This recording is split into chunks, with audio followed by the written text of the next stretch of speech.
കർമ്മം നിർവഹിക്കുവാനായിട്ട് നാം ക്ഷണിച്ചപ്പോൾ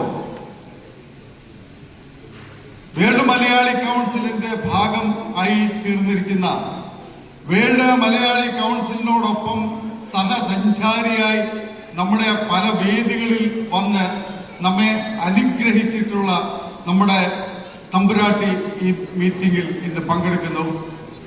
അതോടൊപ്പം തന്നെ നമ്മുടെ ചലച്ചിത്ര അക്കാദമി വൈസ് ചെയർമാൻ, നമുക്ക് ഏവർക്കും ഏറെ പ്രിയങ്കരനായ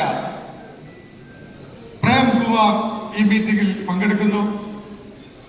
അതോടൊപ്പം ഇന്നത്തെ മുഖ്യ പ്രഭാഷകനായി ക്ഷണിച്ചപ്പോൾ ക്ഷണം സ്വീകരിച്ച ഈ മീറ്റിംഗിൽ പങ്കെടുക്കുന്ന OS ഉണ്ണികൃഷ്ണൻ, ഫോക്ലോർ അക്കാദമിയുടെ ചെയർമാനായിട്ട് സേവനമനുഷ്ഠിക്കുന്ന OS ഉണ്ണികൃഷ്ണൻ.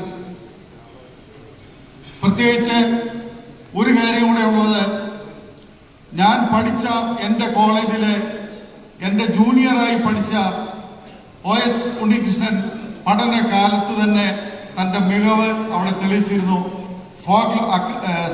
നാഷണൽ അവാർഡ്, അതുപോലെ തന്നെ ഈ നമ്മുടെ തനത് കലാരൂപങ്ങളെ പുനരുദ്ധരിക്കുവാനായിട്ട് അദ്ദേഹത്തെ ഗവൺമെന്റ് നിയമിച്ചിരിക്കുകയാണ്.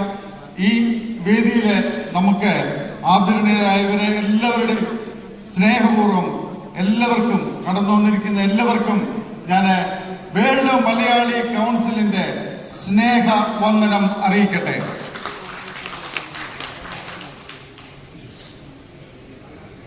വളരെയേറെ നമ്മുടെ മീറ്റിംഗ് മുൻപോട്ട് നീങ്ങി ഇരിക്കുകയാണ്. അതുകൊണ്ട് അധ്യക്ഷ പ്രസംഗത്തിന്റെ അധിക സമയം ഞാൻ എടുക്കുന്നില്ല, അത് അധിക പ്രസംഗമായി പോകും.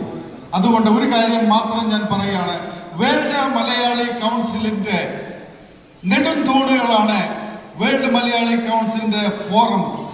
അതിലൊരു ഫോറമായിരിക്കുന്ന കൾച്ചറൽ ഫോറം വളരെ ചുരുങ്ങിയ കാലം കൊണ്ട് മാത്രം ജനങ്ങളുടെ ഇടയിൽ ലോകത്തിന്റെ നാനാഭാഗത്തും വ്യാപിച്ചു കിടക്കുന്ന ആഗോള മലയാളികളുടെ ഇടയിലേക്ക് നമുക്ക് ഇറങ്ങിച്ചെല്ലുവാനും വേൾഡ് മലയാളി കൗൺസിലിന്റെ പ്രവർത്തനങ്ങളെ നമുക്ക് അവരുടെ മുമ്പിൽ കാഴ്ചവെക്കുവാനായിട്ട് ഇതിനോടകം 28 വർഷം പൂർത്തിയാക്കിയിരിക്കുന്ന വേൾഡ് മലയാളി കൗൺസിലിന് സാധിച്ചിട്ടുണ്ട്. പ്രത്യേകിച്ച് കലാ സാംസ്കാരിക രംഗത്ത് സംസ്കാരം എന്ന് പറയുന്നത് മനുഷ്യന്റെ ജന്മം മുതൽ തന്നെ അവരെ പരിപോഷിപ്പിച്ചുകൊണ്ടിരിക്കുന്ന സംസ്കാരം, സദ്കർമ്മത്തിലേക്കുള്ള സമഗ്ര സഞ്ചാരം എന്നുള്ളതാണ് വേൾഡ് മലയാളി കൗൺസിലിന്റെ കൾച്ചറൽ ഫോറത്തിന്റെ തീം തന്നെ, അതിന്റെ ലക്ഷ്യം തന്നെ.